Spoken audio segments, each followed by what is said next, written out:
কেমন আছেন? তোর বাপে বাজারে গেছে। আচ্ছা এদিকে তোর লাগি তেলে কথা আছে।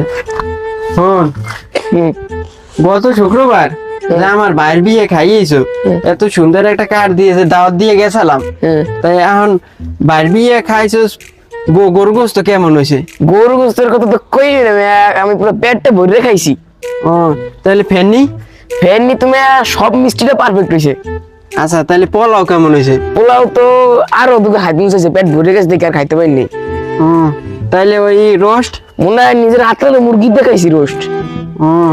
তাহলে সবই যখন ভালো হয়েছে, তোরা গেছস কয়জন ঘরে? আমরা গেছি আমরা 5 জন। 5 জন গেছস? তাহলে এই 5 জন যে যাইয়া হুদা 500 টাকা দিয়েছস খাওয়ানে, তাহলে এটা আমাকে লস হয়েছে না?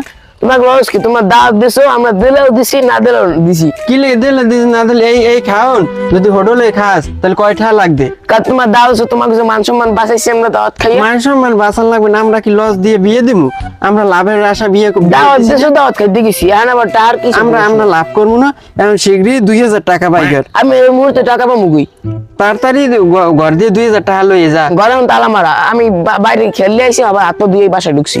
আমি আর কি জানি না, রোজা রমজান দিন মুখ দিয়ে খারাপ কথা বাইক হয়েছে না। 2000 টাকা বাইকের টাকা পরে বাইক এখন কোন টাকা নাই। টাকা দিবি না দিলে কি? তোর পকেটে কি আছে? আমার পকেটে কিছু নাই। পকেটে কি আছে? কি মোবাইল দাও, কি মোবাইল রাখো, কি মোবাইল দাও। মোবাইল তুই 2000 টাকা দিয়ে নিবি, 2000 টাকা দিয়ে সারা এই মোবাইল নিবি। টাকা দিন পরে আর মোবাইল দাও। মোবাইল আমার দ্বারা থাকবে, টাকা দিয়ে মোবাইল নিবি।